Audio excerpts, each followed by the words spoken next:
Selamat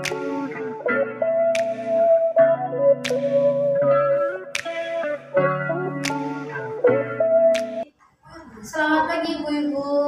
Pagi. Di sini kita kedatangan tamu dari Klinik Unjaya. Nanti ada mbak-mbak perawat dan mas-masnya yang akan menjelaskan terkait perawatan payudara, alat kelamin, dan ada senam kegel. Di sini ada Mbak Clarissa, Mbak Reha, Mas Rangga, dan Mas Fauzi yang akan memaparkan materi tersebut. Langsung saja ke ibu-ibu, untuk mempersingkat waktu, monggo saya serahkan kepada mas-mas dan bapaknya. Terima kasih sebelumnya kepada Ibu Mutia yang telah mengundang kami untuk melakukan penyuluhan pada pagi hari ini. Oh ya, saya lupa untuk memperkenalkan diri. Perkenalkan, nama saya Rangga, dan yang di sebelah saya ada Mbak Reika, sebelahnya lagi ada Mbak Clarissa, dan yang terakhir ada Mas Fauzi. Sebelum saya mulai, apakah ibu-ibu sudah tahu bagaimana merawat payudara dengan baik dan benar? Saya hanya tahu sedikit, Mbak, tapi kadang saya masih suka lupa atau malas melakukannya. Tidak apa-apa, Bu Tiara. Boleh Ibu sebutkan apa saja yang Ibu sudah ketahui? Melakukan pijatan di area payudara, Mas. Benar sekali, Ibu. Kita bisa melakukan pemijatan di area payudara tersebut, tapi tidak sembarangan untuk melakukan pemijatan tersebut, karena ada step-step dan caranya sendiri untuk melakukannya, nggih. Untuk materi terkait perawatan payudara akan dijelaskan oleh Mbak Reika, nggih. Silakan Mbak Reika. Baik, terima kasih Mas Rangga. Perkenalkan ibu-ibu, saya Reika. Di sini saya akan memaparkan sedikit materi tentang perawatan payudara. Baik, pengertian perawatan payudara itu apa sih? Nah, perawatan payudara ini merupakan suatu tindakan untuk merawat payudara terutama pada masa nifas untuk memperlancar pengeluaran ASI. Perawatan payudara tidak hanya dilakukan sebelum melahirkan, tetapi dilakukan setelah melahirkan. Perawatan yang dilakukan terhadap payudara bertujuan untuk melancarkan sirkulasi darah dan mencegah sumbatan saluran susu, sehingga melancarkan pengeluaran ASI. Tujuan perawatan payudara ini apa aja sih?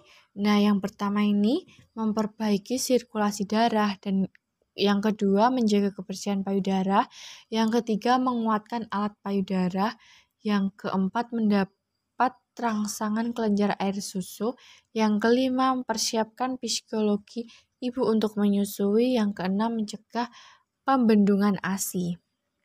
Lalu manfaat perawatan payudara ini apa saja sih? Nah, yang pertama ada memelihara kebersihan payudara ibu-ibu sehingga bayi mudah untuk menyusui. Yang kedua, melenturkan dan menguatkan puting susu sehingga bayi mudah untuk menyusu. Yang ketiga, mengurangi resiko luka pada bayi menyusu. Yang keempat, dapat merangsang kelenjar air susu sehingga produksi ASI menjadi lancar. Lalu apa sih akibat yang ditimbulkan jika kita tidak melakukan perawatan payudara? Yang pertama adalah puting susu tenggelam sehingga bayi susah untuk menyusu. Yang kedua adalah anak susah menyusu karena payudara yang kotor. Yang ketiga, ASI lama keluar sehingga berdampak pada bayi. Dan yang keempat adalah produksi ASI terbatas karena kurang dirangsang melalui pemijatan atau pengurutan. Itu tadi pemaparan materi dari saya. Apakah ada yang ditanyakan ibu-ibu? Mbak, saya mau tanya sedikit tentang manfaat dan dampak buruk yang diperoleh jika kita tidak melakukan perawatan payudara. Baik, pertanyaan yang sangat bagus Ibu Rehan. Saya akan menjawabnya secara langsung. Manfaat untuk melakukan perawatan payudara itu ada beberapa, yang mana ini sangat bagus untuk tubuh ibu-ibu sekalian. Contohnya, memperbaiki siklus darah, menjaga kebersihan payudara, khususnya kebersihan puting susu, agar tidak terjadinya infeksi. Dan yang terakhir adalah menguatkan alat payudara. Maksudnya untuk memperbaiki bentuk puting susu agar bayi saat minum susu ibu dapat melakukan dengan baik.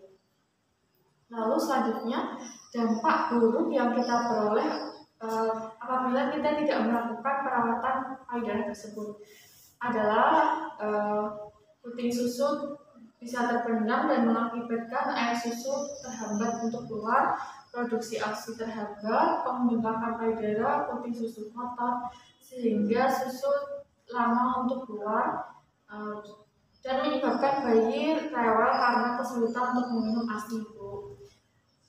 Dan selanjutnya adalah puting gampang lecet ya, dan ibu jadi belum siap untuk menyusui. Apakah sudah jelas, Ibu? Sangat jelas, Mbak. Terima kasih telah memaparkan dengan baik. Baik, materi selanjutnya akan dipaparkan oleh Mbak Clarissa. Silakan, Mbak.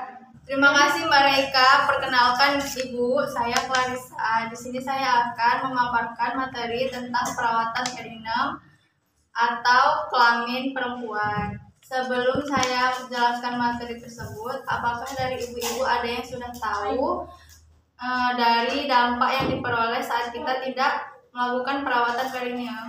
Saya sedikit tahu, Mbak, dampak tersebut. Ya, silakan Ibu Nadia bisa dibantu menjawab. Yang diperoleh adalah terjadinya infeksi di area kelamin, Mbak. Ibu Nadia, jika kita tidak melakukan perawatan pada alat kelamin bisa memicu terjadinya infeksi yang mengakibatkan bau tidak sedap dan lain sebagainya.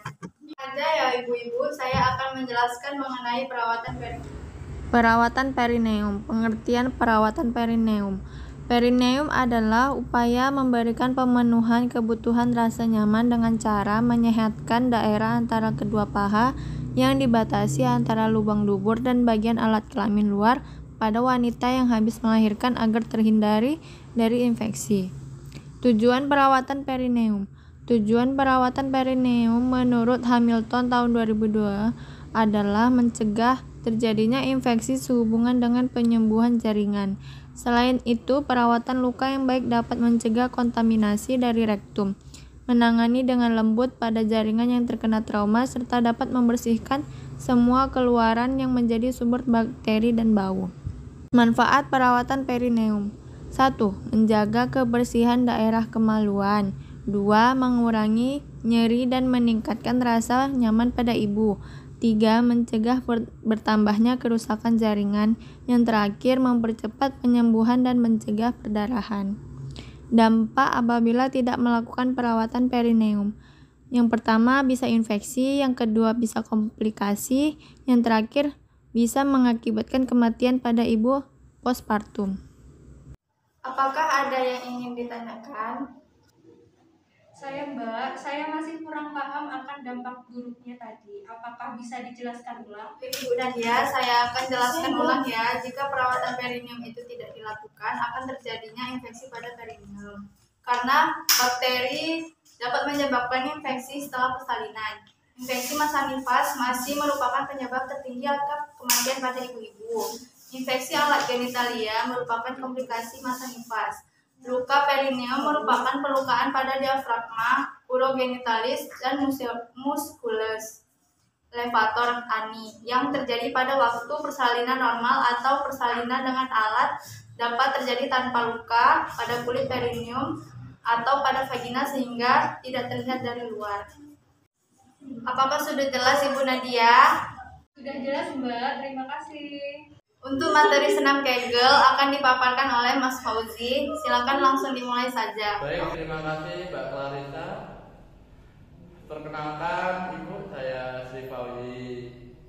Di sini saya akan memaparkan materi terkait senam Kegel. Sebelumnya, apakah Ibu sudah tahu apa itu senam Kegel? Saya, Mas. Baik, bisa sedikit dijelaskan Ibu Nadia? Senam Kegel adalah senam yang berfungsi untuk menguatkan otot panggul, Mas. Dapat dilakukan setelah ibu melahirkan juga, Mas.